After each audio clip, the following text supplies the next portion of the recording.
I mean, so southeastern Ohio is bar none, I would say, this year's epicenter of the virus. I mean, I'm seeing reports and hearing reports of people just driving down the road and smelling dead deer, which is wild to me because there's not another spot I've ever heard of EHD where that has occurred, where someone could just smell death essentially driving on a road. So that's super alarming that it's that bad. Now, I've just recently started seeing the reports West Virginia is getting hit, Kentucky's getting hit. I've already known of some cases in western Wisconsin, Iowa, Missouri, but those ones are just trickling in. Like, I mean, to me, those what's happening in some of those other states right now is what I would say is normal carrying capacity herd, you know, management. You could say, deer get sick all the time, all the things. But Ohio, West Virginia, Kentucky, no, they're going to be dealing with cases that are going to be talked about for years. All right, guys. Welcome to the Deer Shop Podcast, presented by Siman Brothers Outdoors and the Leaky John Boat Company. Yeah. He went and watched a movie that has a $200 million production budget, and then the next thing he watched was our video on YouTube that has a $0 production budget. This is the first buck I've shot in over 10 years. Your track job was the first fun track job. That kind of like, I think part of my life was influenced by that night. Then you miss him 3 times with a rifle at 70 yards on video for the whole world to see. Yeah, that's what Caleb did. 5 years ago, we couldn't shoot a deer at 100 yards with a slug gun. Now you're shooting turkeys at 100 yards with a shotgun. Joey takes The shop is closing up. Make sure he takes all his right antlers. You can't leave anything. All right, guys. Deer Shop Podcast, episode 108, and we're going to be talking about the big EHD outbreak here in Ohio and a new product that's on the market that might help people and might be something to put in the arsenal and maybe something we can do to start combating this midge fly, this EHD, this terrible situation that's affecting a lot of people, especially south of us here in Ohio. And we have a farm down in the main epicenter. And we're going to talk about that here in a little bit. And it's not just Ohio. It's rumors of Kentucky and West Virginia, which we both hunt. Yeah, the northern West Virginia is getting hit hard too, maybe a little bit less social media paying attention. But we have a great guest on today, Zach Haas, Creek Bottom Land Management. Are you still running with Creek? Are you still running your own side thing? Or Absolutely. That's my bread and butter. That's what makes sure I have a house. So. Well, that's good to hear. Zach, we had you on last year. I checked before the podcast today. I watched a little bit of the last one. It was right before deer season, so roughly the same time frame, maybe a little bit later in the year. But we had you on last year, so we're not going to go down the same exact hole with EHD from a base level and your background from a base level, since we've already kind of broke the ice like we talked about pre-podcast. But I will give you a little bit of time here in the beginning. You can introduce yourself, kind of tell the audience who you are for the ones who didn't hear it, and we'll go from there. Yeah, so as you guys said, my name is Zach Haas. So I'm based in Wisconsin. And so I do run a land management company, been doing that for 10 years now, called Creek Bottom Land Management. So everything habitat, right? I mean, doing food plots, doing TSI work, doing prairies, ponds, you name it, pretty much everything to end of the day. Hopefully we kill more deer. But before all of that, before I really did the land management side, I was also a aquatic biologist for, actually now it's going on technically 20 years of doing management of ponds, lakes, reservoirs, you name it. But I mean, anything from small wildlife ponds up to 2,000 plus acre lakes across the whole Midwest. So pretty much if there's a water question or anything like that, I've most likely seen it, but I've also had to work to fix those issues. And, so that's kind of where my niche, I guess you could say, kind of blended with my passion for hunting. And that's why, in a way, that's why I started land management, is no one else talked water. I mean, until this year, water wasn't a thing. I mean, it's just more been recently we're saying it's a trending topic, let's be honest. Before that, it was hinge cutting. Before that, it was food plots, yada, yada, yada. But for me, I always talked water. I mean, that has always been my passion. So that's what meshed the two. And then I've been doing land management since. And now I've been diving deep into the big bad 3-letter word, EHD. Yeah, not to be confused with CWD. I know we talked a little bit last time, but there's a lot of misinformation on the internet. You'll probably hear me say that a lot in this podcast. Rumors, misinformation, and conspiracy. EHD and CWD are 2 separate diseases, and both of them actually have a lot of controversy surrounding them right now. I'll let you do just a quick 3 seconds on what EHD is and what CWD is and what the difference is. Yeah, so the big thing is CWD is it's based off a prion or protein that's found in the soils where deer can contract, and it can be from whatever. I mean, them licking each other, it can be a licking branch, it can be food sources. I mean, they can get it anywhere. But when they do contract this disease, it's not always fatal. It's not fatal right away. It can be 3, 5 years down the road where a deer finally dies from it. And realistically, what the internet doesn't show is it's a very, very minute amount of deer that are actually being affected by it. I mean, we have some core areas in our state that, yeah, they're getting hit. And I've talked to guys where they see sick deer, but it's not a herd wipeout deal at all, by no means. So where EHD is a virus. So the difference is obviously there's a protein with CWD that goes into the brain and eventually turns them into these kind of zombie deer. You could say EHD being a virus is fact acting, and it can happen within, as soon as the midge bites them, 48 to 72 hours is very common that they're dead. And I would say the mortality rate right now, you're talking in Midwest, you're talking 80, 90% of the deer are going to die, and you can have a total herd wipeout. And a lot of that is because their symptoms, for one, is they're getting high fevers. I mean, extremely high fevers, where that's why we find them dead by water. And they can't obviously deal with that. And as you guys know, obviously in your main field, if you have a high fever, it starts to wreck all the proteins within your brains and your systems, shuts down nervous systems, all this kind of stuff. It's fact acting, you're dead. Yeah. And we're seeing wipeouts that are north of sometimes 80% of a whitetail herd can die in one season.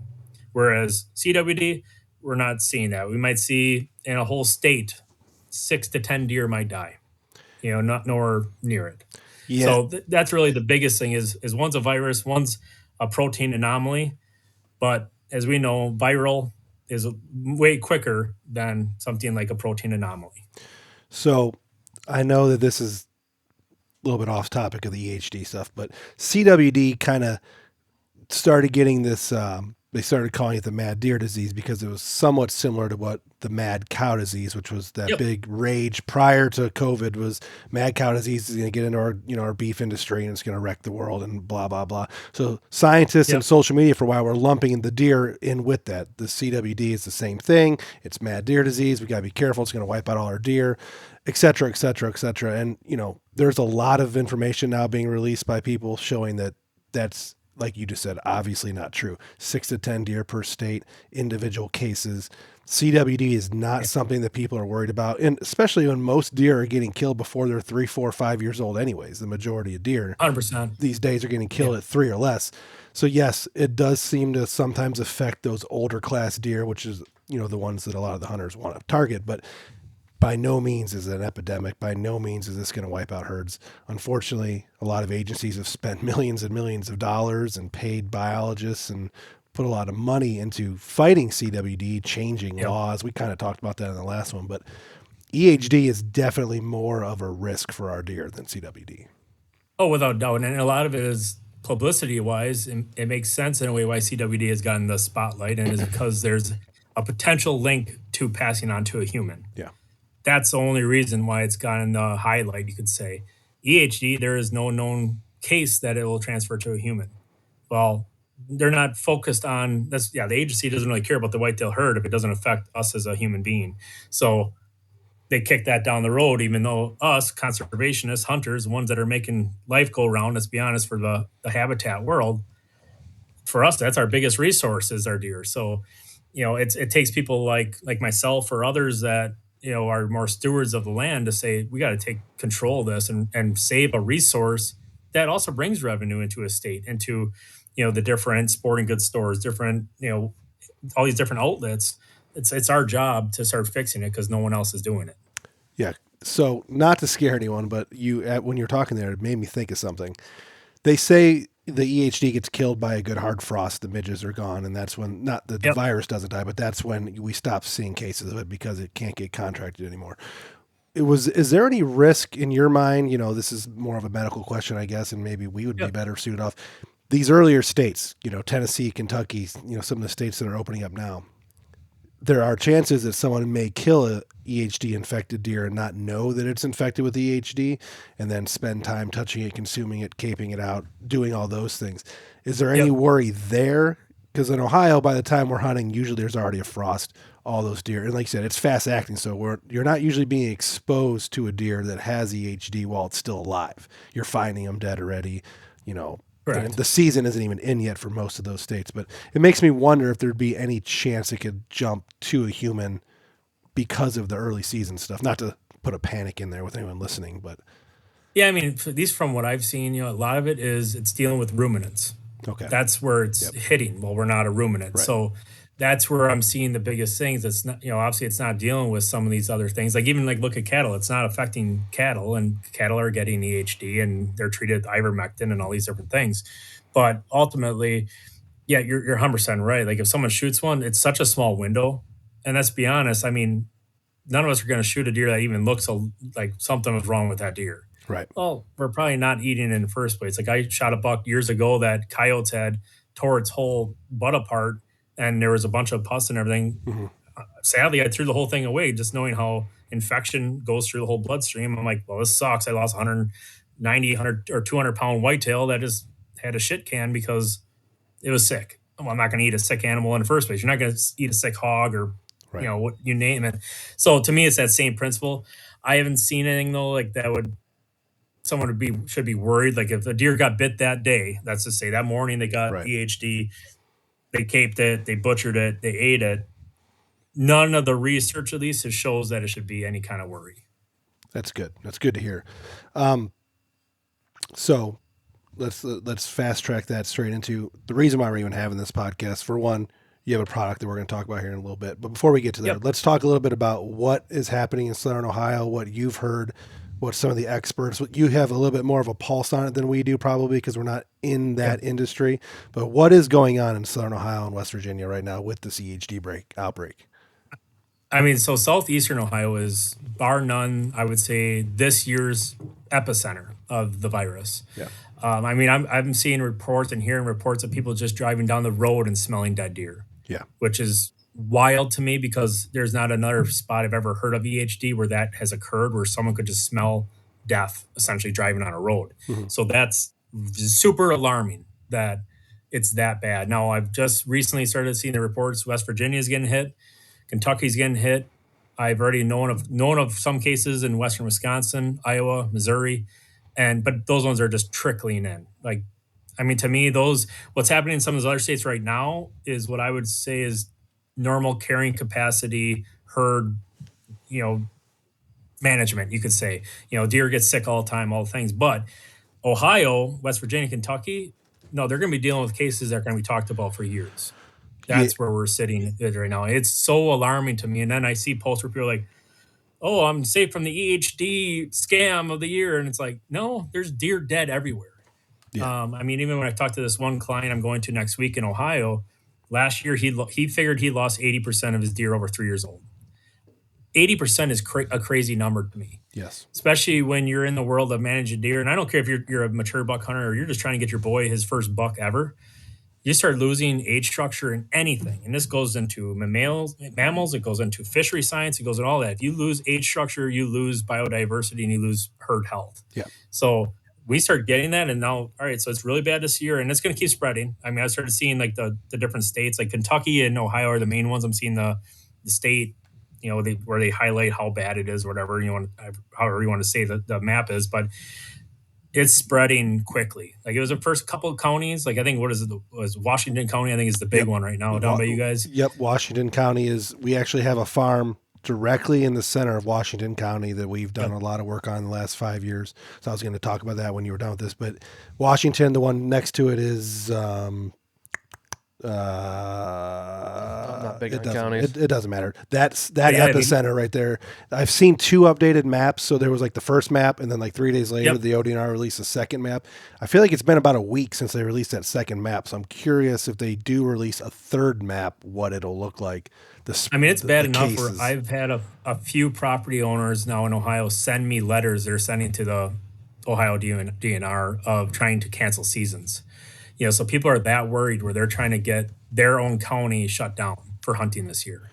So I mean, it's scary. It's bad. It's scary because, like we said, we have this property in Washington County. The cameras have been slower this year down there than normal years, I would think. I would say. But there is a new crop rotation. They planted corn this year for the first time, so we're kind of dealing with that. We've had 2 or 3 different bucks on camera throughout the summer, and they still all are on camera, and we're still getting them every couple days. We're not getting what looks like any sick deer.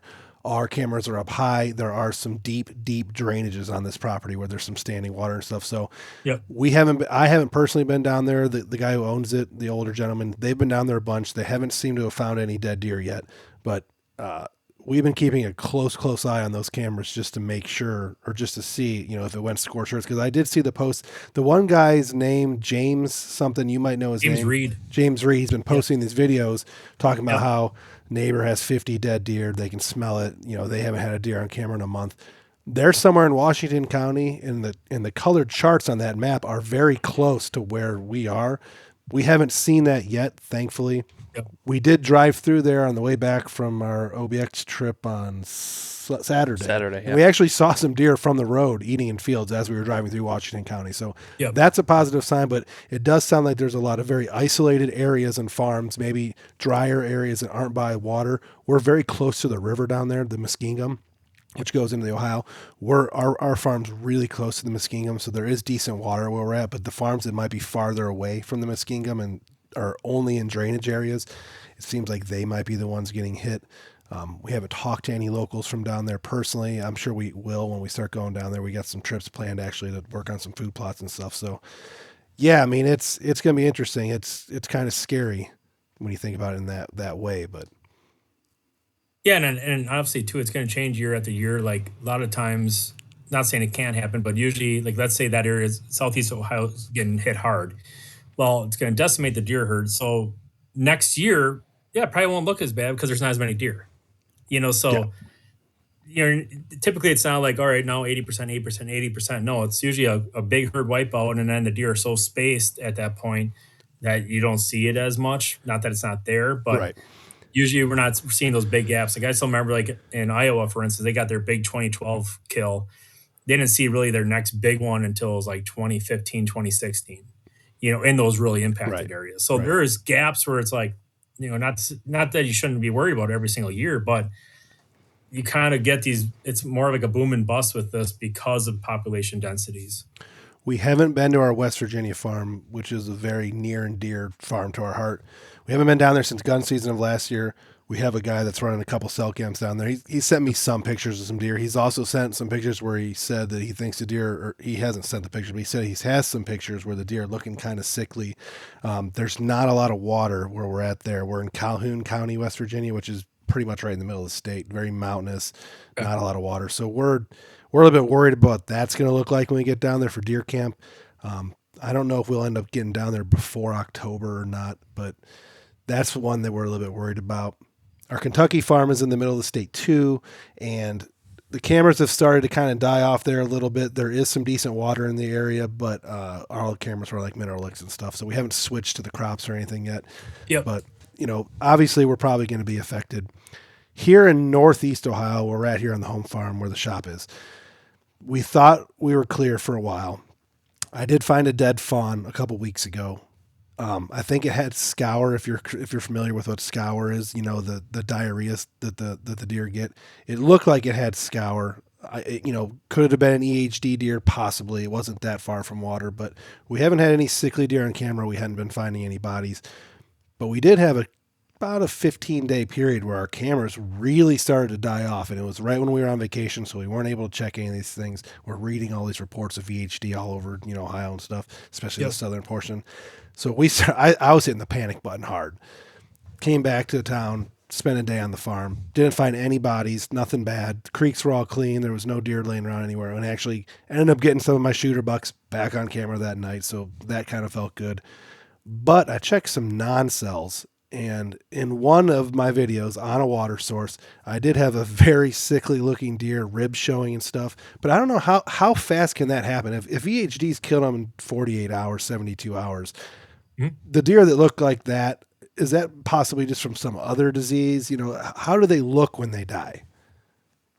Yeah, so it varies, and that's one thing, I'll point out, and this goes to just common health for anything, mammals, people, you name it. Deer get sick all the time. And that's one thing I think people forget. Deer get sick all the dang time. Yep. like even like I had my main shooter buck. Unfortunately, he got sick from whatever reason. He was sick in July, of course, the main antler growth Yeah. freaking month. But now he's healthy. Now he's healthy again. But he also lost inches because he got sick. So, but a lot of times, I mean, a deer can literally look perfectly healthy, but they're gonna, a lot of times there's foam coming out of the mouth and all this because that fever's taking in and dehydration and all this, But the biggest thing is when these deer, they just, and I've seen some of these videos pop up lately and had them sent to me where they're just standing there. They could be right behind someone's house, just standing and nothing. People are going scratching his head, trying to get him water, and it's just done. So I mean, it's not in fact that they don't. It's not like they sit there and they lost all their weight or nothing like that because it's quick acting.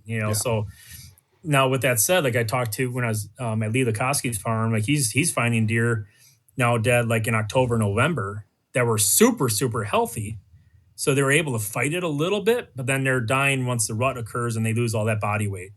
And that's when he's finding a lot of his EHD deer is actually now in the fall. And he thinks those are from EHD then? Yep. So, and his theory and logic on it is, so he pounds feed and mineral to him like crazy. I mean, numbers I've never thought I'd ever hear in my lifetime. But with that said, I mean, so he's like, I'm getting my deer healthier, but unfortunately, like, so it's a known fact, a deer during a rut typically loses about 28% of its body weight. Yeah.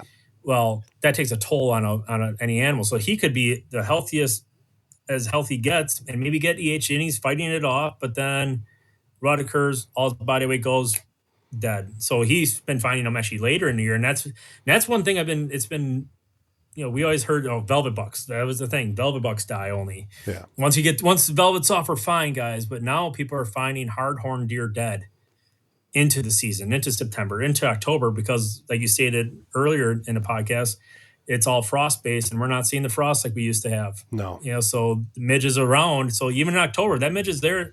That female midge is carrying EHD and she bites him in October, it can be dead. So, but yeah, going back to your original question, I mean, yeah, it can look like a perfectly healthy deer and be dead in days, but it's not going to necessarily lose the body weight. Yeah, I hit the panic button because this deer had the ribs showing. It was a small buck. It was just kind of and I only got one video of it. Of course, it was standing next to the water hole, like partially behind a tree. And then the next day, I had 2 or 3 pictures of vultures hanging out in the trees above it. But I didn't find any bodies, and that was about, I don't know, probably 10 days before I actually went back there and looked. So, I'm hitting the panic button in my mind, but it doesn't necessarily mean we had any problem. There has been no reports in our county, none of the local Facebook pages. No one seems to be finding any dead deer. So right now, I think we're okay. Yeah, honestly, too, it's one of those things that, like that buck, for instance, I mean, there's other things that can kill that deer. Like, so for instance, when you go into water, he could have went to a poor water quality source that had salmonella, had E. coli, had leptosporidium. I mean, he could have got a bad pathogenic bacteria infection that's actually killing them, which is going to be a slower kill being bacterial infection that is going to be like a viral infection. We seem to find about 1 or 2 bucks every summer dead somewhere in the immediate area. They're usually younger deer and they usually are close to water, which, it doesn't, like you said, it doesn't have to be EHD. Something else could have got them. We see a little bit of that scour. I have a buddy, Jordan Markley. He works on a high fence ranch down in Texas, and he does biology for the deer down there. He's the one who kind of tuned me into that scour, that diarrhea that they get. We see deer in the late season sometimes with that, especially around corn pile time and stuff. But overall, we're not losing a ton of deer here. But it makes, when you go 10 days of your shooter buck not on camera and all the internet's talking about EHD, you really start mashing that panic button. I got to pull back on it a little bit. So once the deer has EHD, it's never going to get rid of it, no matter what. He's going to carry, or she's going to carry EHD the rest of their life. Yeah, because they contracted a virus, So unlike a bacteria where they can fight through it and get it out of their system, once you have a viral infection, it's just that you're building immunity to that virus. It's just like if you ever get Lyme's disease, you're always going to have Lyme's disease. It's just a matter of if you're, and I forgot what the actual name of the vaccine or whatever you want to call it is that people take, but you always have in your system. It's just that's why like southern deer in the U.S., they all have built immunity through hundreds of years of just getting it, having a fawn that now survives it, and so on and so forth. But once they have that EHD, they have that virus in them. And in a way, and this sounds bad, but we almost need some deer to get it that survive. Yep. so they can pass it on to their offspring. Herd immunity. And hopefully build up immunity. It's just that it's not going to happen. Unfortunately, it's probably not going to happen in our lifetimes where that immunity occurs in the Midwest. Do you think we'll see a release of deer that have the immunity in our herds? So there's been a big speculation going around where there's the agencies that are on our side, like like NDA, NWTF, people like that, where they want to get deer from the South introduced to the Midwest, and they want to get those deer spreading that immunity. However, our governmental agencies obviously aren't going to ever allow that. They're not going to allow a deer from a different area to be relocated within our zones, even though they do it with elk all the time. But with that said, that's been the biggest thing is there's been that fight to try to get those deer. And a lot of it, I think why the big speculation is they've been trying to do it with pen deer that they absolutely know it. They had EHD, but now you're bringing in essentially a domestic animal into the wild world. So a couple things that you sparked in my mind right there. It's funny because when deer populations were low in some of these states, and some of this is rumor, some of this is word of mouth over the years, but say areas of Georgia and even areas here in Ohio, they reintroduced deer back 50s and 60s, maybe 70s in some areas. I always heard that they brought in the Canadian strain whitetails, the bigger bodied ones, because they figured they're bigger and hardier and they can survive the winters and bigger antlers and all that. And they introduced northern whitetails in a lot of these ranges where there's 17, 26 subspecies of whitetails. In the South, it was all the smaller, southern subspecies, and they introduced the northern subspecies. Those ones are obviously not going to have any, immunity to the midge at all. No, that's even like actually Alberta and Saskatchewan have EHD positive deer now. I mean, as far north as Canada, they're getting EHD now. Yeah, and so I have written down here while you're talking history. It's weird because whether people just didn't know what it was, didn't care enough, it wasn't prevalent enough, obviously social media age, now we all talk about everything all the time, but you didn't hear a lot about EHD up until recently. So the last 5 years, it's kind of been a thing. You'll read about it from time to time on social media, but all of a sudden it's this big topic. Did this exist as bad in the 80s, 90s, 70s, or is it something that's just becoming more of an issue now? Yeah, and that's the thing. Like, I forgot what the first case was. I blanking on it right now, but I think it was like 1955 or 1965 was the first case ever recorded in New Jersey. Whereas people didn't test for that. They didn't know it was a thing, right? And even like I remember like when it first affected me personally was in 2012 when I had a Missouri lease. Well, even then, like when I was talking to people about it, there was nothing on the internet. There was nothing about it. And all it was done is they kicked the can down the road and no one ever dove into it. I dove into it just because, like, honestly, I kind of had to do something I was a research director at my old pond lake company. So I was like, well, it's affected me. I'm bored during the winter when I'm not spraying ponds. I'm going to go and dive into EHD. And that's where like my crazy mind started with all this. But yeah, it's been just, to me, it's one of those things like CWD is no different, that I think it's always been in existence, is that we're just seeing the increase of it over time. And there a little bit of his play is also, like I talk about in other podcasts and seminars, is land use has changed, properties have changed sizes or use wise. The use of better management practices for agriculture has gone to the wayside. So a lot of that has also changed in this last 10 years we've seen too. And to me, that's a big role in it. But yeah, the social media age is obviously one of those things in a way that can be to our favor, but also against us, is more people are talking about it and reporting on it. Whereas where would we have reported it 10 years ago in the local outdoor news? I mean, there was no avenue. Bowhunting.com. Yeah, right. Yeah, an old forum. Yep. Yeah. So the main topic is going to be now, what can people do to prevent it? So we've established that it's bad. It's been around for a little while. It's starting to get the awareness. The northern deer are not immune. The Midwest deer are not immune.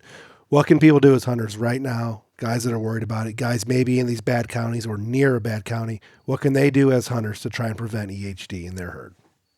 Yeah. So kind of go on. All right. What is the reason why the midge thrives, right? So that's the very first part we have to look at this, and we all should be doing this as obviously as hunters. But the midge thrives in poor water quality conditions. It thrives in high salinity water, so high salt content. It also thrives in areas with low competition or food chain balance. So if there's no predation, essentially, because the midge is a primary consumer, so meaning that it's feeding on obviously your zooplanktons and some of your algae and something. It's a primary consumer, but we don't have enough secondary consumers, which are your predators. That's your dragonflies, your scavenger beetle, your water boatman, frogs, all these different aquatic insects, invertebrates, amphibians, all these things that can feed on the midge are also going away with poor water quality. So what we can do is there's a couple things, and I actually posted this a while back. You might even see it on my own page, but is I kind of put out, all right, we're in emergency alert. What can we do? And so number one is taking control of your water sources. Water is one of those things that needs to be maintained just like a food plot does, just like a timber stand does, just like a prairie does. If it's not being maintained, you're not doing your job as a conservationist and a land manager, habitat manager. So we want to look at our water sources, our ponds, our creeks, our streams, our lakes, you name it, but we got to start focusing on, all right, are these of good water quality? Because if they're not, most likely the only thing that's living in them is the midge. And yeah, even though the midge is not a fully aquatic organism, which it's not, it's semi-aquatic, meaning it's living in the littoral zone and the wet area of the muds and things that way where the water meets the dirt.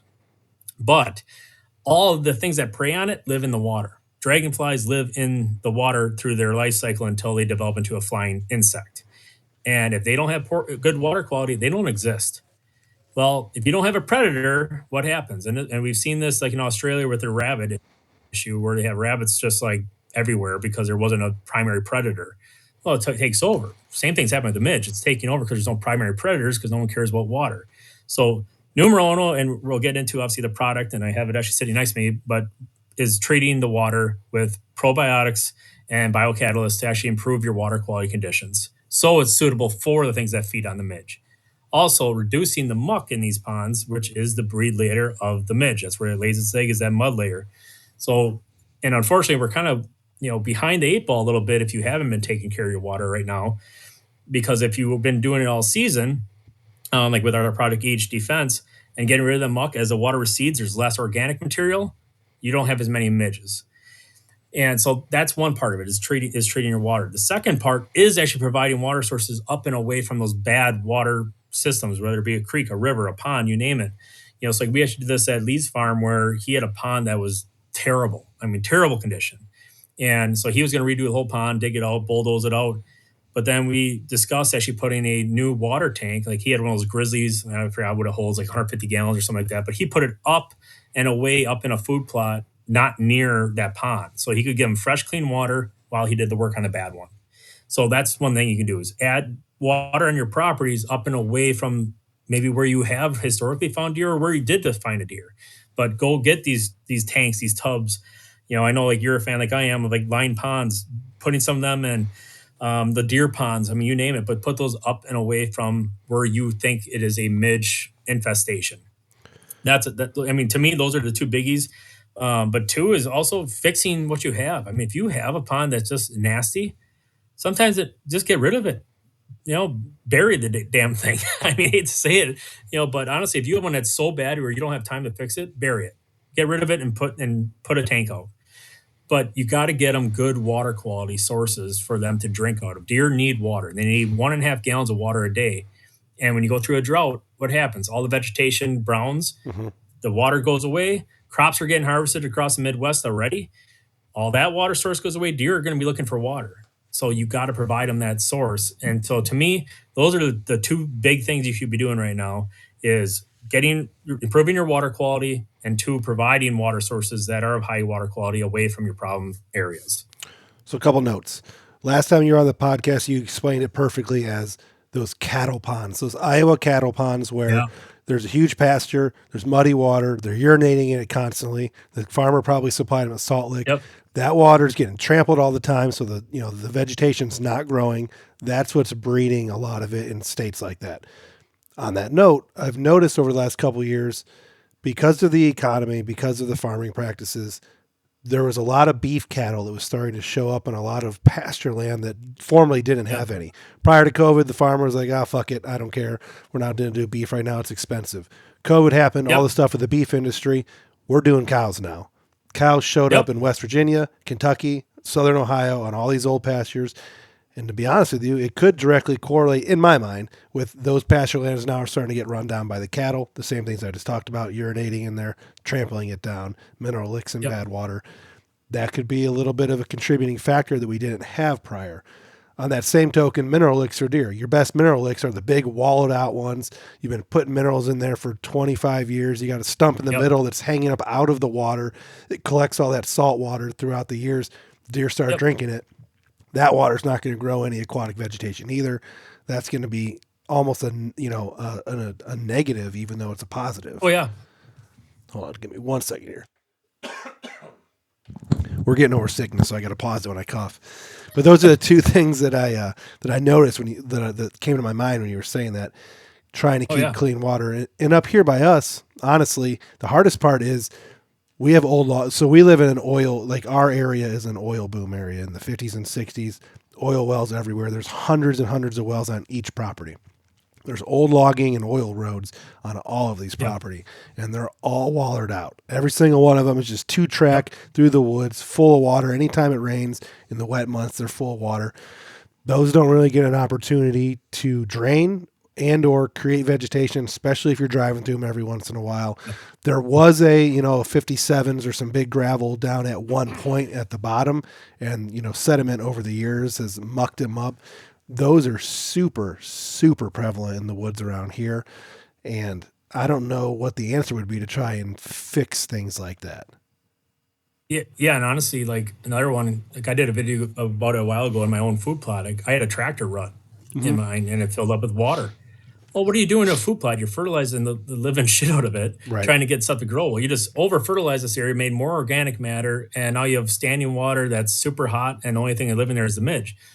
Just take the time to go fill those ruts in. Fill it. Take the time to fill in these little gullies and things that way. Honestly, I'd rather see people fill it all with dirt and gravel, and focus on, once again, the good water, 100%. Because there is too much of that. Like I go on all these properties where I'm fixing ruts and all this shit on my clients' properties, and part of it is obviously so they're not driving around and just Right. mudding on their properties. But the other part of it is because I know that's where obviously the midge can grow too. So you can't overlook that little, like you said, that little puddle you drove by every single time you checked your trail camera.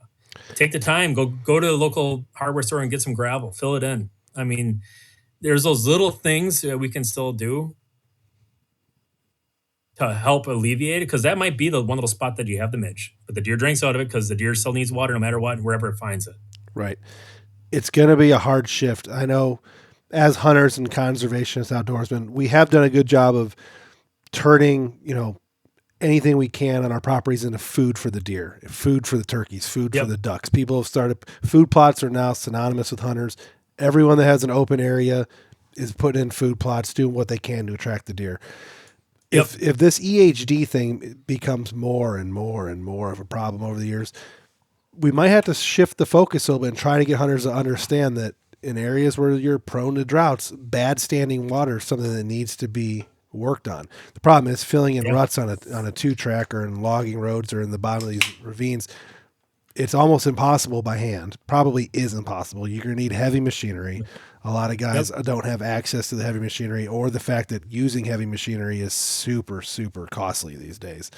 100%. So it's going to be hard to kind of educate the hunting public on how to combat this, because a lot of guys are putting watering holes in right now. I know we always have been. They've started to work out really great for us. For example, one of our guys on our crew, our buddy Nick, last year was hunting this deer. He's hunting on a field edge, no close water whatsoever. The neighboring property next door was doing some logging. The logger, or through their logging practices, they created basically a watering hole in the woods, probably a 10 by 10, wet spot that was 3 or 4 feet deep. It had a significant amount of water in it. Twice while he was hunting his target buck, he watched that buck, and it was 47 yards from his stand plus over the property line, so he couldn't take the shot. Twice he watched that buck trailing does in a week's time stop and take drinks out of that watering hole, or be on a doe that stopped and took a drink out of that newly created water hole. Things like that get your wheels spinning. Okay, I got these rut stands. I got these big wood stands. We need to start maybe adding some water close by for the rut and stuff. at the same time, now that all this is starting to happen, it makes you think maybe I shouldn't, or maybe I should start filling those in. It's kind of a catch-22 balance per se, and that's where your product comes in. Yeah, 100%. Because like I see the comments all the time, right? The guys like, stop putting in water holes. Well, that's not going to fix it. The deer still needs 1.5 gallons a day, like you said. He's gonna drink it somewhere. Yep. And and so I mean that's the biggest thing to me is like I love water. It's one of my biggest things I talk about in my seminars and my consults with clients. I love water on my property because to me it's still the only way you can actually truly, in a way, pattern a buck during a rut. Yeah. It is what it is. I've had more buck activity and success hunting in watering holes during a rut because I know that deer is going to there. Whereas they don't eat during a rut. They can starve themselves, but they still need water to survive. Like you said, they lose 28% of their body weight. Yeah, 100%. So they're not focused on eating, but they have to drink. It's no different if we were in the desert. We can live off our body fat, but we need water. We die. Some of us longer than others. You know what I mean? So that tractor rut, could that wipe out a herd? Just that single rut with a little bit of standing water. Could that? Yeah, if majority of your deer are going to it, absolutely. And then they have to drink the water with the midge in it. Correct? It's not a deer to deer type virus. They just got to be near that water. Okay. So the female midge herself, she's a flying insect. They don't fly great. That's one big thing is people are like, well, it's just going to fly to my neighbors. They actually are very poor flyers. There is some talk that a strong wind can blow them around, but the deer is in the action of drinking, goes near where that midge is, and then she flies up and bites them to get her blood supply so she can create her eggs. So they don't have to be actively drinking, but they have to be nearby it where the midge flies up. And unfortunately, a lot of times they're looking for the most blood supply, which is our mature deer. And then that's where the contracting happens. So it can't pass from deer to deer. It can only pass from the midge to the deer. No, the only way would be like if a female midge bites a deer, and then let's say he wanders to another food source and a midge that doesn't have EHD bites it, contracts the virus.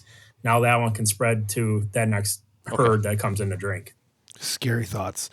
So I asked a couple questions, and I do want to get to the point where you can talk about your product specifically and everything it does. But once again, my wheels are spinning. A couple of the guys I asked, I asked some guys, what questions do you want me to bring up in this podcast? And one of the big ones that was multiple times was brought up was, what can I do, for lack of better terms, what can I do to insulate my property and or try and reduce what my neighbors' properties are doing? Because, the problem we're going to run into as hunters is you could spend $1 million on your farm making it perfect. If Meemaw next door has a 2-track or a cattle pond full of midges, it doesn't matter what you're doing. In theory, it doesn't matter what you're doing. If your deer can cross over that line, drink from that pond as well, contract EHD and wipe out your herd. Yeah. And that's, I've seen that. It's a pretty common comment I've even seen where people are like, you can't treat all the water. You're right. You can't. But I always bring into I compare it to, if I don't shoot that buck, my neighbor will. Yeah. Well, what if you are the neighbor? What if you're the neighbor that has the bad water quality and has the midge issue? And you're just going to be stubborn and not take care of your water? That to me that doesn't make any sense. So maybe Mima has the good pond. Right. Doesn't have the midge issue, but you're like, well, I can't treat her water. Yeah, but you can take care of yours, and maybe you have the issue. So why wouldn't you take every step? And this is, if you think of anyone down the road, if you care about our sport, our industry, our hunting, you'll take care of everything you can. And it gets me fired up when I hear it because it's like, I can't treat everything. Well, no shit. Right. We know that. we don't have Jeff Bezos money here where we can just say, yeah, we're going to do it. No. So, but take care of your water. I don't care if you have a 20 acre, 100 acre, 2,000 acre. If you have water, take care of it. Because, it's one of those things too, a deer, depending on time of year, they don't move. Especially in the summer, deer don't move that much. Right. They go and they move, but let's be honest, the main excursion, and this is proven by all the different research I got out of MSU Deer Lab. Yep. Deer only usually go on their excursions during the rut. Yep. Like my buck right now that I'm hunting, for instance, he's not leaving. I would bet everything I have on it. He's not leaving about a 10-acre chunk right now. Yeah. That's where he is. And it's probably smaller than that, honestly. It's probably only maybe 2 to 3 acres. Sidebar, those MSU studies are awesome. Oh, yeah, 100%. Awesome.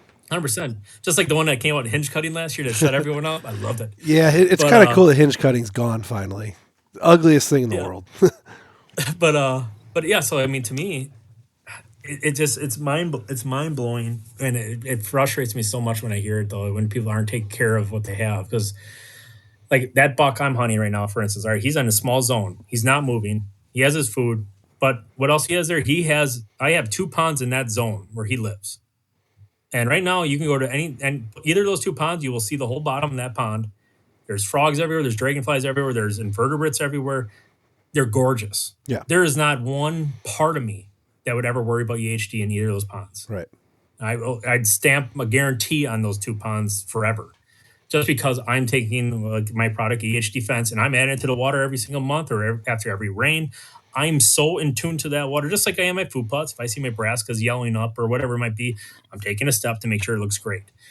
Well, if you have that deer, he's close proximity, and even Lee, and him and I talked about this too, where he's like, my deer might be living just on a 40-acre chunk, so I'm going to make sure that water is in that 40-acre chunk is perfect, because he knows where those deer are going. All you have to do is survive that little window in a way. I mean, all right, it's still a quarter of our year, right? But Right. you got to survive that 3-4 months.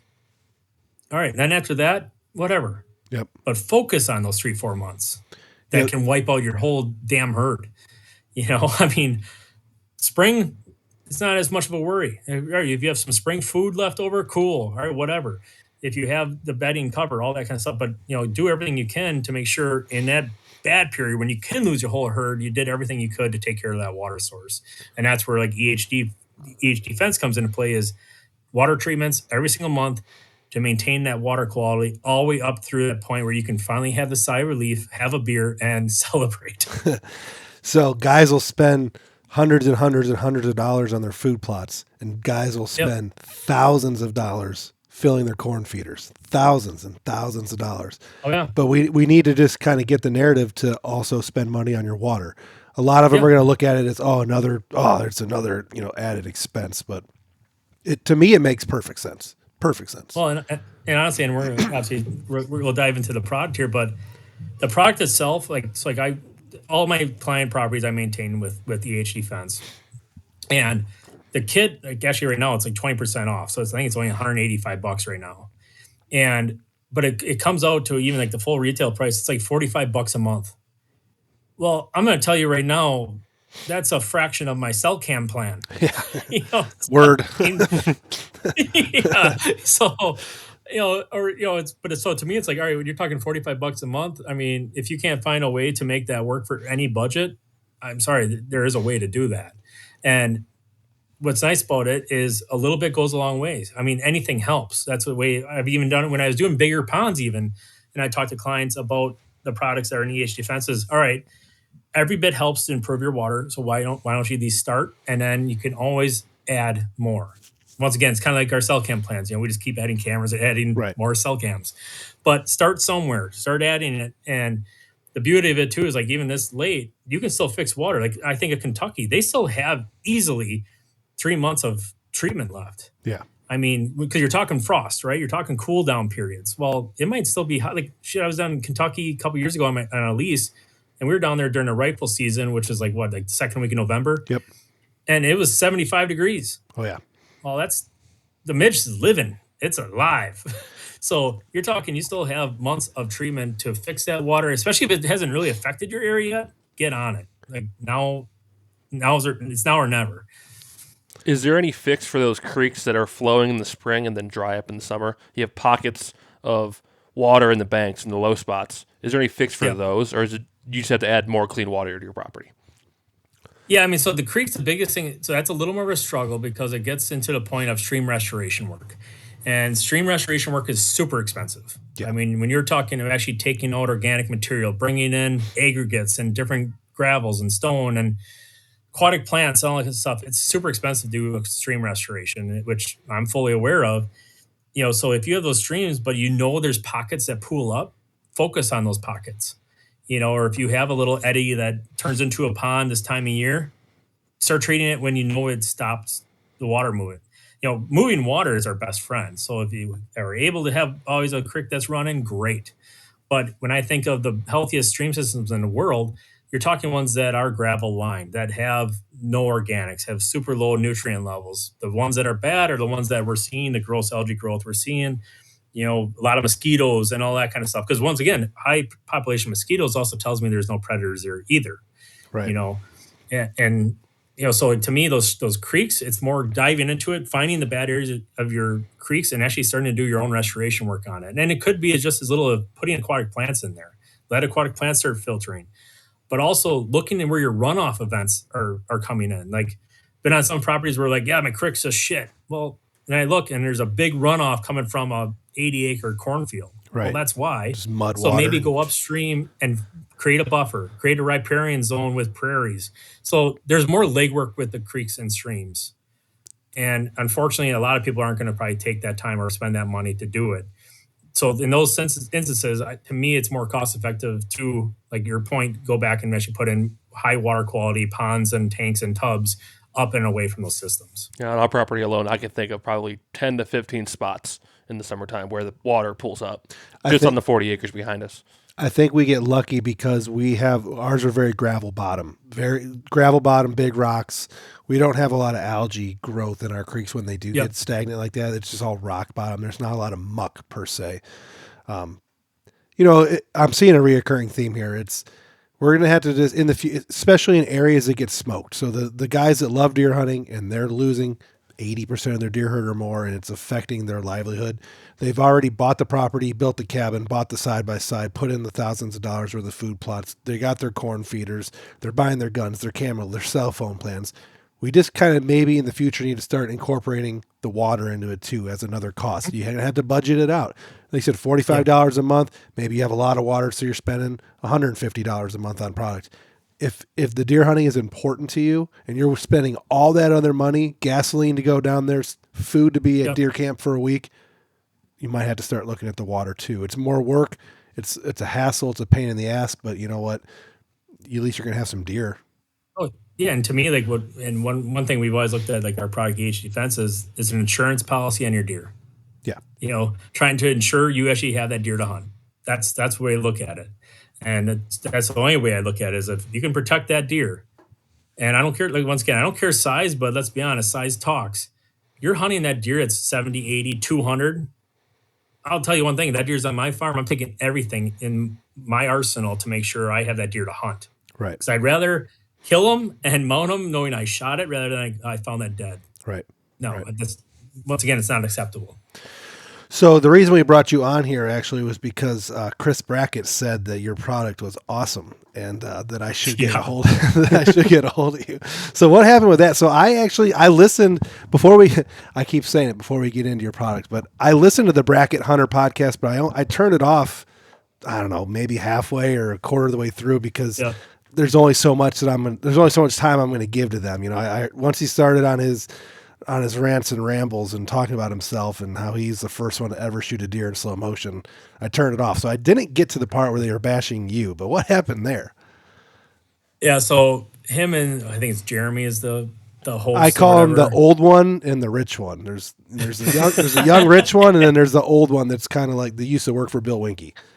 Like they brought it up. They're talking EHD and then to like, they always had to like, that was it defense? Like they always had to like dumb it down. And I'm sorry, like this was 20 years of my life.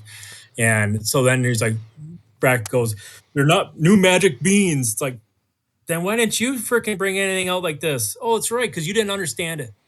So to me, I've been working on this for 10 years, this EHD problem. And so they brought it up, and then he compared it to the acorn cruncher, which wow. What was the other one? Buck rub line slime to create slime. Create rubs for the deer. And then the true serum pellets, which are probably all in his pack. When he goes hunting. And then the one host was saying, he's like, it won't work because they go in the mud. They just go in the mud. This is just taking care of the water. Well, yeah, because the whole point of mitigation of the EHD midge is to improve water quality, to restore ecosystems, restore food chains, and ultimately get rid of it through natural means. Yeah, we're not going in there with a larvicide. We're not going in with a bacterial side. We're not killing the midge by no means. Like I'm not adding a chemical to the water to kill it. I mean, they're right in that sense, but but to dumb it down like that, that fired me up a little bit. But with that said, it's lack of knowledge, I'd say, was the biggest thing and that's when I see people the naysayers come on is they don't understand it. Each of them own one pond each or some shit like that. I have managed thousands of ponds. Right. I've seen every single type of pond you can think of. If you have a thought of what a pond looks in your head, guess what? I probably took care of that kind of pond. So to me, it was just lack of knowledge to bash it quick like that. But everything else other than that has been very, very positive so far. So let's get into the product. Let's Yep. I'm going to let you run it down so we can actually hear what it is and you can get the whole thing out there because we keep getting our wheels spinning here. And I have one. we're not even there. I have one question before we get to the product. All right. How much does high amounts of rainfall help the mitigation of EHD? So it can hurt and help. Yeah. So in river, stream, creek systems, it helps a lot because we have moving water. So it's going to move the system along. Beautiful. Where it hurts is high runoff events. So we always call them nutrient loading events because that's when all your phosphorus or your nitrogen is going into these water sources. So high water early, which like we've seen these last couple of years, fills all these areas up with a bunch of nutrients. Now, if we still had really good rains this time of year, it would help to not expose so many mud flats, which would definitely help. But we're still not getting rid of the cattle ponds. We're still not getting rid of all these little sloughs and things like that will always be there. So all it is ultimately when you have big rain events that aren't buffered, it can actually hurt us, especially when earlier near. When we have early, spring, late spring, summer rains, ultimately it can hurt us this time of year, especially when it starts drying up. So creek systems, great. Stagnant systems, not so great. So there's no correlation to, we had a bunch of rainfall this year, therefore there's going to be low chance of EHD. No, I mean, so the biggest thing, honestly, is that we get timely rains in the spring actually for a dragonfly hatch. That's the biggest correlation. So like there's a lot of our areas of our Midwest that had a beautiful dragonfly hatch this year. And that takes out a lot of mosquitoes and a lot of midge. But if you don't have a good hatch because we had a really late frost or, you have that warm spring and then we get a killing frost and it kills all their larvae off, we don't see the predators because of weather events, that hurts us later in the year. Because I'm looking at I have a rain gauge on my phone. I'm looking at the correlation between our home farm and the farm that we hunt down south, and it's within an inch of each other. So that's why I just had to ask a question about the rainfall. Yep. I do specifically think we had one of those late frosts this year. Didn't we have one of those, like it's April or maybe even May, the apples are blooming and stuff, and everyone had to go out there and cover everything up because we had like a 40, 30 degree night. So yeah, that could have correlated, but are you out of question? I am out of All right. It is time. It is time for us to learn. Yes, it is finally time. It's only been 55 minutes or an hour or so, but it's time. All right. So obviously this all came to be out of fruition back in 2012 when I got hit on a Missouri lease where I got most of my deer wiped out by EHD. And so that's where this product, EHDefense, started. Is I went down the rabbit hole of figuring out why. Why is EHD so prevalent? What does a cutie codes midge need to survive and thrive?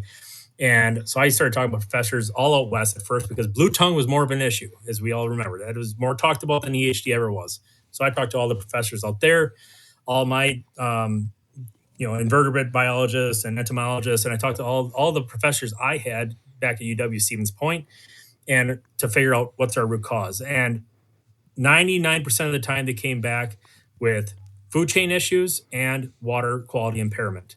That was the ever-growing theme. And I'm thinking in my head, okay, I'm a biologist. I'm taking care of ponds and lakes. Okay, there's something to this. I can dive into this because this is my game. I'm a water nerd by heart. Let's fix this issue. So anyways, through years of research, years of testing, I found different proprietary bacteria and enzyme products that fit the bill. Because there's a lot of products out there, I'll be honest, but 99% of them are shit, and they are snake oil. But so anyways, I worked with a company and developed these products. And the coolest thing is that actually the company I work with across the hall from them is literally where they're doing stem cell research. I mean, some of the smartest microbiologists I've ever talked to in my life. So anyways, we developed this treatment system. So this is it, EHDefense. So it's a water treatment kit comprised of 3 different components. And so the first component, it's called Catapult. So it's a biocatalyst. It's an enzyme. And as you guys know, all a biocatalyst does in nature is it speeds up a biological process.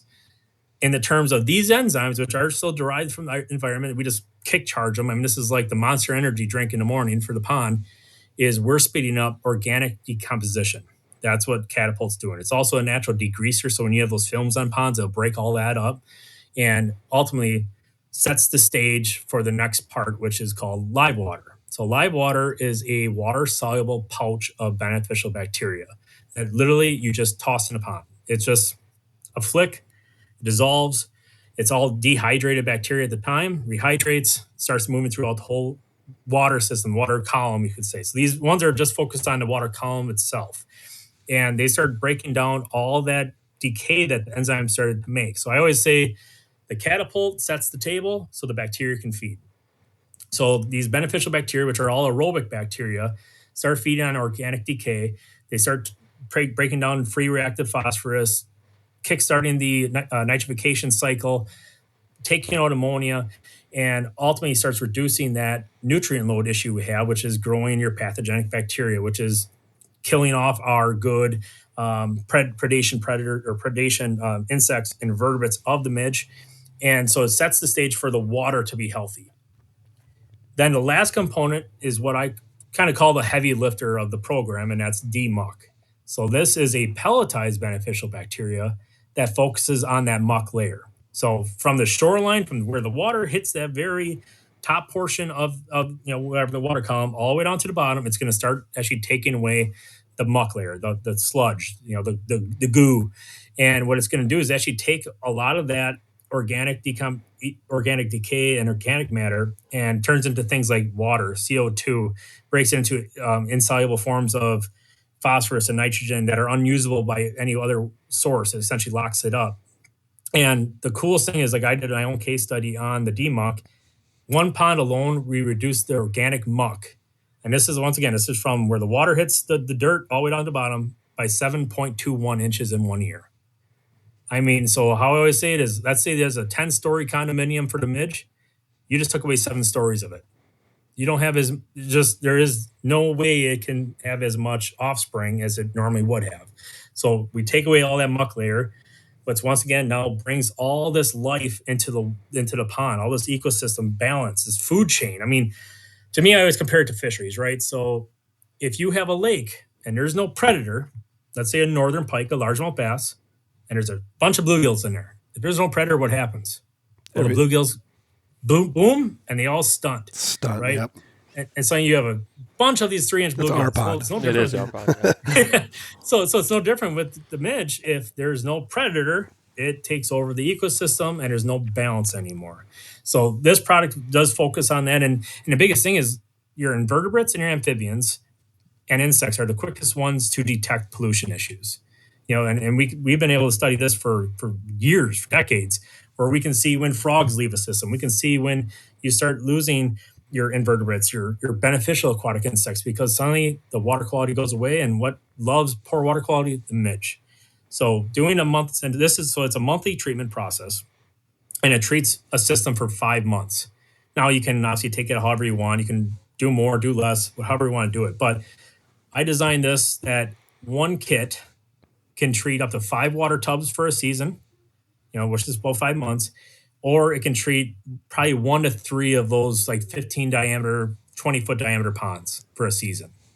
And like I said, it's just you going out there once a month, because intrusion was a big part of it to me too, because I do hunt mature whitetails. I know I can't be in his bedroom often. So I wanted something I can go quick, treat my ponds, do my camera work, whatever I'm doing, and get the hell out. So that was a big part of this. And what I love about it is it's all natural. There is no pesticidal effects at all on this product. We use stuff that comes from nature, from water sources naturally. And it's just that what do you have in your systems right now? They're lazy. We got to get them to the gym. And that's what these products are doing, is we're augmenting the bacteria strain so that we can have the preferred beneficial bacteria, but also we can kind of start getting rid of the lazy ones and rebuilding that system over time. That was a lot of scientific stuff. It was, yeah. Is there But any it makes good, sense. Is there any good creatures that live in that muck layer? So in the top very layer of it, yes. But as you go down, as you add muck, and ice fishermen probably knows the best, is if you start getting really stinky muck, or you drill a hole and suddenly you have a puff of sulfur kind of hit you in the face, the lake's dying, because add all these organic layers, the ones in the bottom, they're your sulfuric digesters and methane digesters, and they're essentially anoxic bacteria. They're anaerobic bacteria. They don't need dissolved oxygen, but they also don't do a damn thing for the ecosystem. So you get too deep, there isn't anything beneficial. All your beneficial life is on that very top layer of the muck. So that's where you're going to see your dragonfly larva. You're going to see your water boatman, your scavenger beetle larva.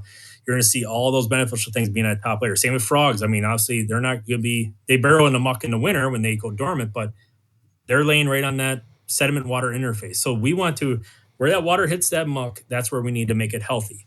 That's where all growth really starts in water systems, is at that water sediment interface. Like all algae species, for instance, they all grow from the bottom up. Period. Don't care what the algae species is. They all start from the bottom and go up. So we got to start there. But yeah, if you had too much muck, that just means you have all that layer of death below that top layer of benefit. I mean, it does make perfect sense to me. The holes, like the watering holes that we have created on our farm, dug them out with the backhoes or the tractors. This product you're talking about is perfect for that. They're all in that size range you just talked about. Maybe some a little bit bigger, maybe some a little bit smaller. I guess my first question is going to be: we have one that's newer, so the ones that have been there for a while, they all have grasses growing around the outside, tons of frogs, dragonflies. Yep. I have my cameras on them. The owls are coming down every night grabbing frogs. The raccoons are rooting through their deer, drinking from them. They look great visually. Obviously, they could probably use a little bit of help just to make sure that they're safe. But I do have a new one. My neighbor dug it out for me with his backhoe, his mini, probably in, what was that, July? Sometime in July.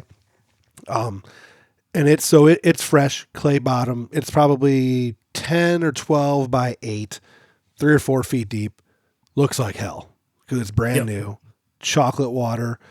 I do see frogs jumping into it and stuff, but it hasn't had time for any of the aquatic insects. It hasn't had time to settle. It hasn't had time for any of that stuff to happen yet. It's deep woods, so when the leaves fall, it gets covered in a leaf. Thing. That in my mind, that's the water hole that I need to start treating right away or keep up on, because from the beginning it's going to be a little bit behind the 8 ball. Just because it's already getting used by a lot of deer. The fawns and the does, they just run out there in the middle of these things and trample it around and create all kinds of mess. They're not doing that as much in the cleaner ones anymore. They have their trails alongside them, going down to drink in them. But for some reason, these new ones seem to be like playgrounds almost for the deer.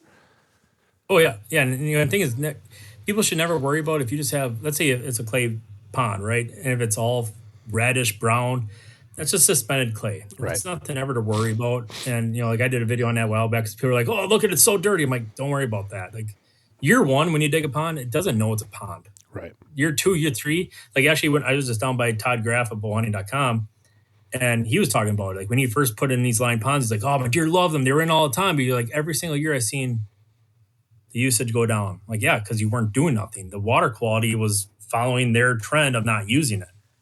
So when you have new ponds, it's super important to get them going. Like I mean, I don't know, I probably have helped build over 100 ponds, let's say, and I'm talking bigger ponds, like half acre. I mean, the biggest one I ever did was 43 acres, but that's a lake. Day 1.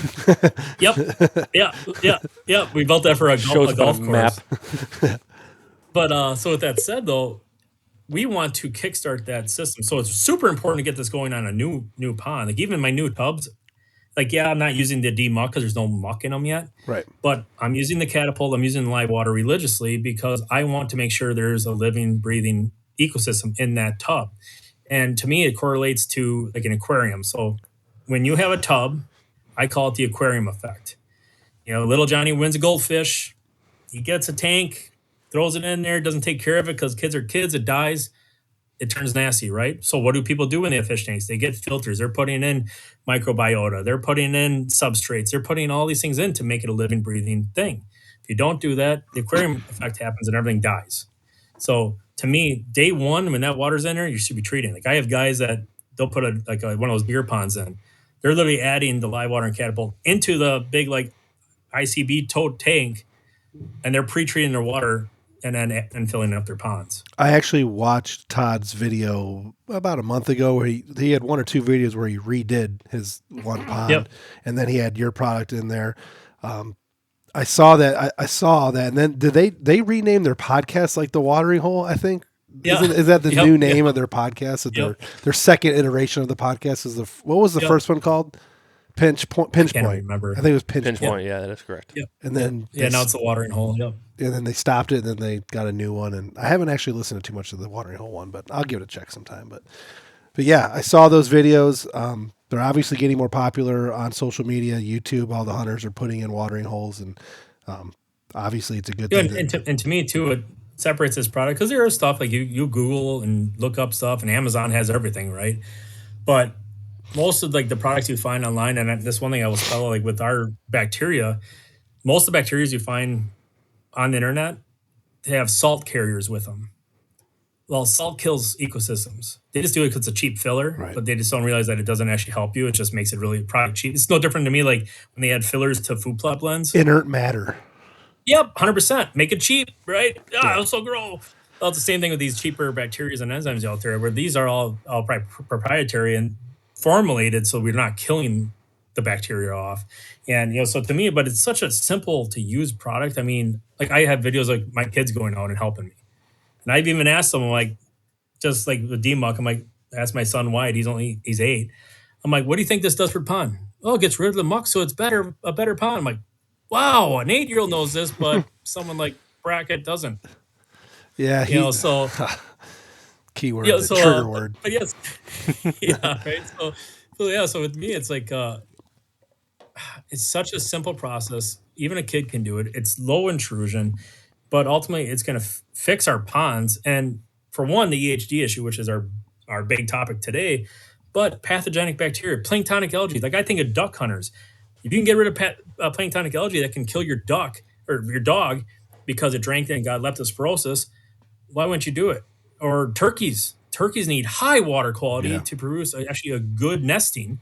It's no different if anyone owns chickens that is listening to this. They understand how much water is important to a chicken to make good eggs. Same thing with turkeys, quail, grouse. So it's way above the EHD thing. We're obviously focusing on the EHD just because that's our big issue that no one has tackled yet. Like even Ted Nugent told me, he's like, I salute you for actually taking this on. I'm like, well, someone had to. But that's surprising me, because Ted's been taking a lot of shots at a lot of people lately on social media. Yeah. And so anyways, like to me, it's just something that it fits into your four-wheeler. It fits into your side-by-side. You're like, I keep pouches and it's like I have the product right next to me. It's like, just to show you like even how small some of the stuff is, it's like this is a live water pouch. And it's like I keep these in my little tractor console when I'm food plotting. I just toss it in. Simple as that. So, like I said, it's one of those things that if you have small ponds, it treats 1 to 3 ponds on your property. It treats 5 tubs.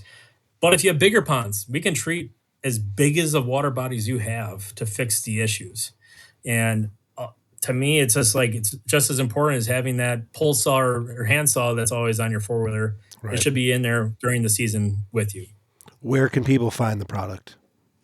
So right now it's just available online. We're getting a dealer market right now. We just haven't published it yet. But with that said, it's all on our website. And like I said, it's 20% off right now. So cool thing is it has a 3 to 5 year shelf life. So like if people want to take advantage, if you want to take advantage of 20% off right now, stock up. Just make sure it doesn't freeze because it is living. It is a bacteria. It is biocatalyst. We don't want it to freeze. Keep it in your basement. Yeah, I mean, to me, it's like no different when the guy lets all his food plot seed, freeze up in his garage. Take care of it stuff. It's all an organism. It's all living, breathing. So that's the only thing. But yeah, 3 to 5 year shelf life. So stock up. Have it always with you. The other thing too is like it's monthly. Try to always stay within that monthly application process. But I always kind of gauge it 3 to 5 weeks. So like if it's been hotter, go a little sooner. But also, if you get a big rain event, like we were talking about earlier, I go right after those big rain events and I add it because it probably flushed the system or added a bunch of nutrients. So I'll go around after a rain and I'll retreat all my ponds. Will it hurt the pond more if you miss a treatment? So, like, say if I take it to Kentucky, there's a cattle farm down there. If I toss it in April and then I don't go back till July, would that affect it more or less? So you won't see as quick of a result. Right. Okay. So is it going to hurt anything? No. Like if you only get to your property a couple times a year, add it, but maybe add a little bit more each time. Because it's hard also to over treat with this product. It's like they did one study on actually the demuck product. So an acre pond, you'd have to add I think it was like was it 1 million or 2 million pounds of demuck pellets. Well, that ends up being like $50 million. Right. Yeah. No one's doing that unless you're Elon Musk. But with that said, so if that's all you can do, that's all you can do. Just I would probably treat it a little heavier each of those times just to make sure you really bump it. The biggest thing with bacteria is it goes through a boom and bust cycle. So it grows rapidly because bacteria, as you guys know, I mean, you put bacteria on a petri dish, grows really quick, right? But the bust also happens quickly. So you have this cycle and then it does this. So that's why we do monthly. So it's more of a gradual boom and bust rather than big splashes of activity. Okay. Before we finish up, because we've gone plenty long enough for what our audience would love to listen to, but I'm enjoying the conversation. If you were going to be starting a watering hole, you have a brand new property, it doesn't have any water, you're starting a watering hole. Tell me the process you would go through to do it properly. So first off, it's going to be location, right? I mean, location is always the deciding factor. So I always make sure it's near food sources, near bedding sources, in between transitions zones. So bedding to bedding, bedding to food, food to food. But then I'm trying to make sure I don't get runoff. I mean, this is tough for people to sometimes hear because they think, oh, that's a swale. That's what will fill my pond. Try not to do that. So I want to put it where I can get a good shot, or I know deer are close proximity that they can get their drinks. Like I have ponds I don't hunt because I know it's close to a bedding zone where maybe fawning happens.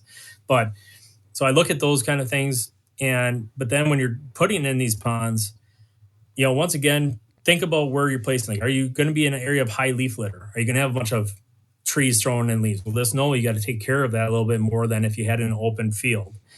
And then also like parts of it too is when you get like, let's say like the line ponds like we both have done, adding aquatic plants right out of the gate. So like putting sedges, rushes around the edges, and there's a bunch of nurseries you can get plugs, you can get seed. But I put those in right away just to get established. Or on the flip side of it, planting a clover perennial plot around the whole pond. You don't want it to disturb that soil around the edge. Let it sit, let it mellow. So like perennials are great for it because you can mow around them. But also, there's another point too with the plants, adding them into it too is like the dragonfly. I call it the bow hunter of the water world because it needs a perch to hunt. So it'll go up on a reed and it'll visualize for midges. And it'll go down just like a falcon and take out the midge. So adding that just adds that habitat, but also adds it for frogs too, so they're not getting preyed on by herons and egrets. And ultimately then getting this product, EHDefense, in there. I also add pond dyes to mine too. I do add some pond coloring to it as well. Even I just did a little tiny solar aerator in one the other day just to get some more circulation, just to make sure that pond's healthy. But to me, the key thing is making sure you have enough water on your land and making your deer not move as much. Because if they have to move from a top ridge down to the creek bottom, cut them off. Figure out where that pond needs to be so they don't have to go down that creek bottom. Put it up high and dry where maybe they are up on a south-facing ridge where you can put a water hole. So to me, location is the most important thing. But then I also usually shoot for about, I would say, 2 ponds minimum per 40 acres. Okay. That's where I kind of shoot for. Some cases I have more just because I want different winds to hunt on the stands, right? So like I might have a south wind pond and a north wind pond. And so you got to take that into consideration as well. But I think that answered kind of your question there. But what would your ideal size be? So I know a lot of guys are thinking we can add the stock tanks, we can do the liners, 10 by 10, 5 by 5, 20 by 20. What are you looking for in your perfect watering hole? My perfect watering hole would be probably a 20 to 25 foot diameter pond. And there's a reason for that. So when you're building it, you want a good slope to the pond. And that's just for deer access. Because if it's too steep, they don't use the damn things. Mm-hmm. They're not going to jump off a cliff to get into it. So you want a 4-to-1 slope. So which essentially just means for every 4 feet you go out, you go down a foot of depth. While in a 25 foot diameter pond, that gets you about 3 to 4 feet in the middle of the pond. And to me, that's the perfect. And if you can, cover it with sand or some kind of more non-organic matter. Try not to fill it back up or layer your top of your liner or whatever it is with dirt. Try to keep organic matter if you can out. I understand if you can't, because you can't get sand or it's too expensive or MB, or if you're like, hey, I got the dirt pile here. But then it's more important to get going on EHDefense right away. Yeah, because you're introducing muck right off the rip that way, Yep. unfortunately. But Correct. I guess my next area I'm going to go, if you don't have anything else, if you want to add anything to the EHDefense thing. I have a couple things. Okay, perfect. For the people not watching on YouTube, only listening to on Spotify, Amazon podcast, he held it in his hand, so it's not a very caustic product. So you don't have to worry about any special precautions or anything, correct? No, 100%. So, I mean, yeah, like I have all the products right here. I mean, so actually, like this is Catapult here. So this is back when I treated ponds, but like if I had something gross in my hands, I actually would dilute this and use it to wash stuff off my hands. So this 100% safe. The bacteria 100% safe for pets, wildlife, people. I mean, these are similar products that I use. So the campground industry was a big client of mine. Mm-hmm. So obviously keeping them as clean as possible is huge because you can't have any kind of bacterial outbreaks or your place gets shut down. Right. So we use these in swimming ponds all the time to get rid of all the pathogenic bacteria. But yeah, every one of these you can handle with your hand. You can touch them. You can feel them. I had one crazy guy I used to work with that would taste test. I don't weird. advise it. I do not want to have to worry about putting a do not eat label on this. But ultimately they're 100% safe. And yeah, you don't have to put rubber gloves on. You don't have to put it in a backpack sprayer. It's all ready to use and safe for you to use. Perfect. And then shout out to Chris Ashley of Ohio Whitetail Deer on Facebook. He actually asked about your EHD fence today on Facebook, and Caleb actually gave him the link to the podcast, so I hope he's listening. He had two, he posted on Ohio Whitetail Hunters and Ohio Whitetail 2. I saw the same question asked again, and I was like, what the hell? I already answered that. And then I saw that you had answered the Ohio Whitetails 2 one and commented on it there. So that he was asking the question in multiple groups to talk about it. So you're right. I was going to see if those groups, Facebook these days, it's not even worth sharing your links sometime, unfortunately, especially to videos or podcasts. For one, they usually get taken down by whoever's running the group. For two, Facebook suppresses their traffic from any third-party source anyway. So you got to post a picture or a graphic or something and try and get them to go towards it. But I was going to try and get this podcast out to a few of those groups where this thing has been talked about. Oh, go ahead. And one thing too, I'll point out. So like September 9th, we're actually going to be doing a Facebook Live Q&A, and it's going to be on our EHDefense page, and it's going to be with me. So I mean, you're getting our EHDefense's senior aquatic biologist. I'm going to be live answering any pond question, any EHD question. We're doing a bunch of giveaways on it too, but ultimately, I want as many people to come to go because I mean, I have forgotten more about pond management than most people know. Is that Tuesday or Wednesday? It's a Tuesday. Yep, from 7 to 9 o'clock Central Time. Because it's the day we get back from Kentucky. Mm-hmm. Yep. Yeah, make sure you're there. There's gonna be a lot of giveaways. I honestly probably will pop in just so I can, make some kind of comment or something about Chris Brackett maybe or Hunter Podcast. But I was gonna just back up a tiny little bit back to the disease itself. Now that we learned about your product, I didn't want to steer it away from your product, but I had a couple people give me some questions to ask. And the disease itself, this EHD, I know we kind of talked about it a little bit. It's a virus. There's no cure. There's been some rumors, especially you keep bringing up Lee Lakowski. There's been some rumors that some of the guys are trying to work on some kind of feed or, for lack of better terms, antibiotic that they could get the deer in orally to try and fight this. I don't know if there's any truth to that. You would obviously know more than I do. The big one, like even that you talked about that James Reed guy that made that post that went viral, and a lot of guys are talking ivermectin, right? And feed. It's the Aaron Rodgers drug. Yeah, so they're trying to say that's the case because that's technically what they give the cattle, right? The cattle dewormer, right? But there's a difference of livestock versus wild. Livestock, you know how much their intake is. You know how much consumption is. Like my sister, she's a nutritional veterinarian, so I run a lot of this past her. And she goes, that would be a terrible thing to do is introduce some of these antibiotics and different things into the wild world because you don't know their consumption rate. And now if there's immunity to that, she's like, that's our last mode of defense right now is ivermectin. Right. So a lot of guys are talking about that right now. Even like I've had a lot of people ask, like, well, can I use the kill image? Yeah, there's products. I'm not gonna lie. There's some bacterial based products that act as a larvicide, but I would never recommend them because once again, it's not selective. It's Yeah. you're gonna kill possibly the midge, but you're also gonna kill every single thing that could have ate the midge, and then you have to constantly retreat it. And what's to say you just killed whatever might have helped you, and now you just made it worse. Yeah, So to me, we can't advocate for it, wiping species off the planet just because no, they're killing one of our animals, obviously that we love. But it's like mosquitoes and bees and yeah, everything else that people can't stand. Wasps. We're not going to just go out and eradicate them because we no. don't like them. No, and even like I've seen some guys talking about doing fogging and doing repellents and all this stuff. Well, it only lasts as long as the thing's there. Right. It to me is like we used to have a product that we actually used that landscape companies would use to spray grass to keep geese off of lawns. And I forgot the name of the product, but I think it's called Goose Away or something like Yeah. that. But I forgot what the actual active is, but it creates the grass looks like a purple haze and all this shit. Well, the thing is, every time it rains, guess what? You got to apply it again, Right. and it's a constant cycle, and then it wears off, and all this, and then if there's deer eating a food plot, it's not going to last. So there's other things out there, but the workload is possibly crazy, and we might be hurting ourselves for the next year. Once again, kicking the can down the road. That's to me what a lot of these are. Yeah, it makes a lot of sense what you said about introducing antibiotics to the wild.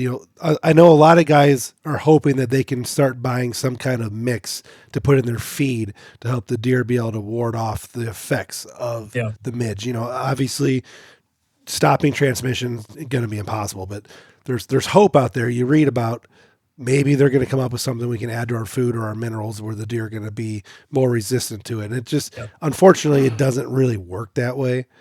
And correct. you start getting into the medical field with antibiotics and the different how that all works, and each deer is going to be different. Once you start Yep. getting the immunities to this, that's going to open up the possibility they start getting a different disease that's even more damaging to the herd, and it gets real Well, scientific real quick.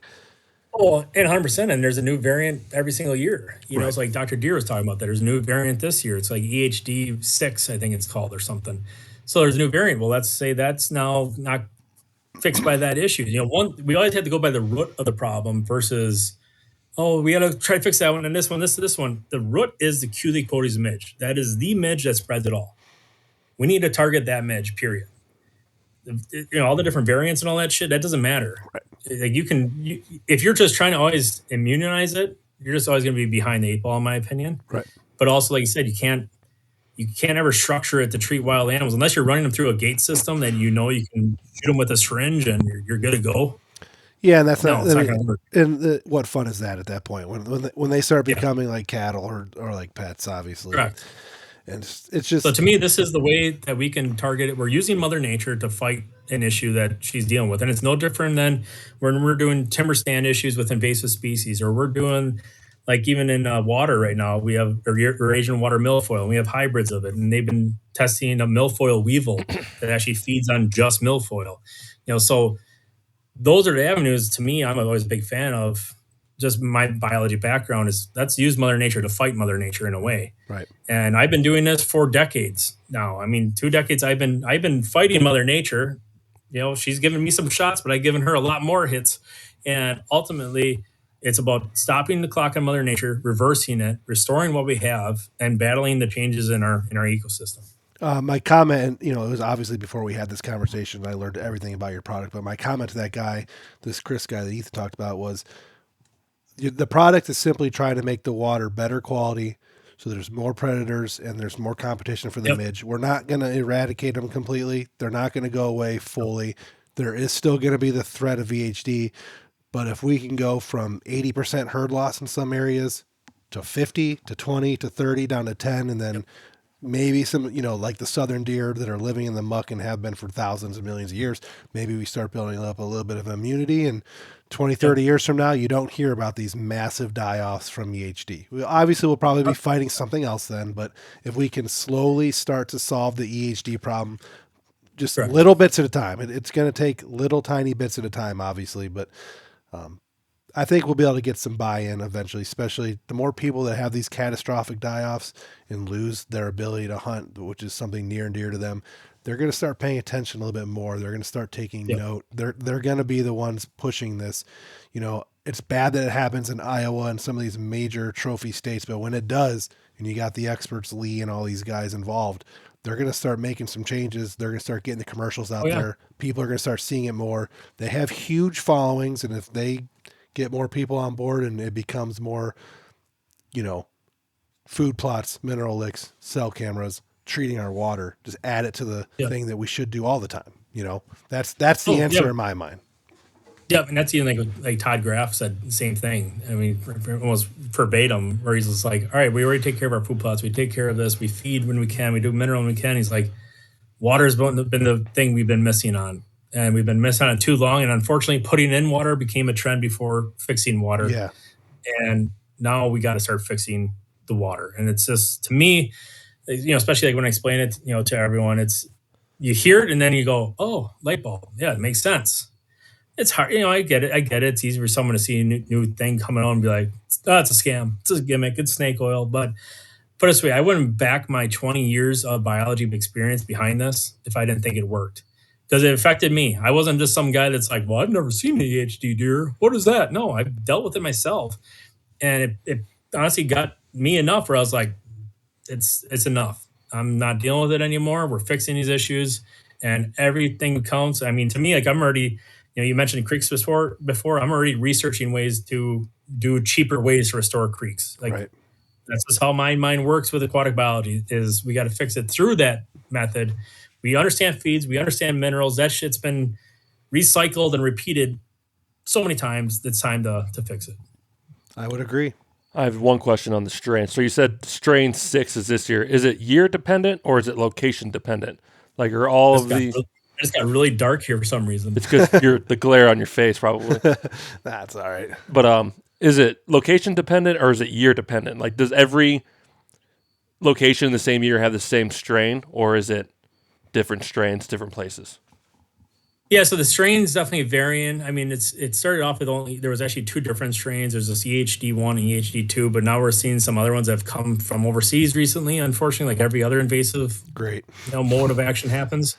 But ultimately we're seeing the same strains. Now we're like EHD 172, we're still super early in it where the strains haven't, evolved, changed much. But, so with that said, the strains themselves are still carried by the same vector. So to me, it just always comes down to that's the Culicoti syrensis midge. Gotcha.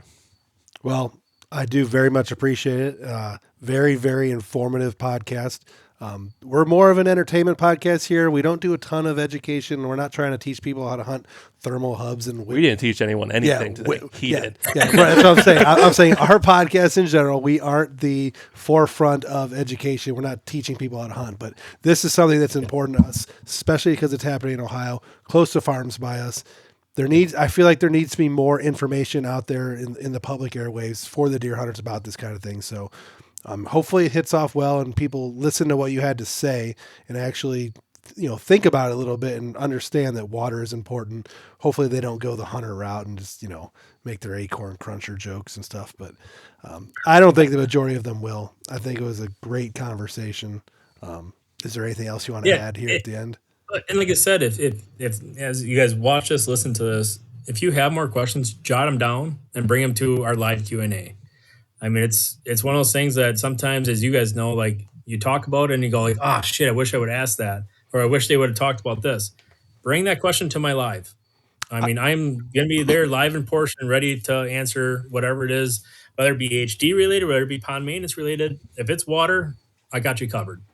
And the other part of it too is if you do have a bigger property that has 10 water holes or 20 water holes, whatever it might be, and you need a custom protocol plan, that's part of what I did for my whole career is building management plans. So I'll help tell you what you need or how to get started, all that stuff. I just checked. We have 2 Mondays before. So we have 2 Monday podcast releases before your Q&A. So I'll make sure, obviously, in this one, I'll make a little note in the intro for people to tune into that live Q&A, and then on next week's podcast we'll have one more where we'll be able to make a mention before it actually happens, and then hopefully steer some people your way. I'll definitely be tuning in for a little bit, just to kind of lurk and maybe ask some of the right questions if they're not going the right way, since I kind of have a little bit of background now. But we're definitely going to steer people your way for that, and then you can be found at Creek Bottom Land Management. Yep, Creek Bottom Land Management. On Instagram, Facebook, all that, YouTube, the whole 9 yards. You name it. Yep. And then EHDefense, the website right now. When it's available in stores, we'll make a note too. So people, I don't know what stores you're working on, if anything local this direction, but. Yeah, there's some Shield stores that are carrying it right now. We're working on some other ones, more like that Fleet Farm, Tractor Supply route. Tractor Supply and Rural King would be sweet. Yeah, so we're working on those routes, and then the other part of it, honestly, is right now we're getting a lot of interest from land managers and habitat companies like myself to carry it for their own people. So we're working on building that whole dealer network so it's available on our website. And then once that's live, we'll get that published so people can find it and handle the product themselves. But ultimately, go on the website because there's a lot of info on there. I have articles I've written on there, and it tells you what each part does, how much to use. I think we even have our chart now if you have a bigger pond, how much you need. But ultimately, like I said, don't ever hesitate to contact us because when you email questions at EHDefense.com, they're going to me, and I'll be able to respond. Perfect. Anything else you want to add to it? Nope. I think that covers it. We've enjoyed having you on, brother. It was a good conversation. Absolutely. No, I enjoyed it thoroughly. I'm looking forward to next year. We'll do it again. See if there's any difference being made. And Chris, if you're watching, give us a comment. Yeah, Chris, leave that comment. Yep. Yeah. The next year when we talk, we'll probably have potentially 3-4 more products that I'm working on right now. So it's always exciting stuff. Good. Perfect. That's what I like to hear. All right, guys. Deer Shot Podcast, episode 108. Zach Haas, EHDefense. Everything you want to know about EHD. Thank you for listening.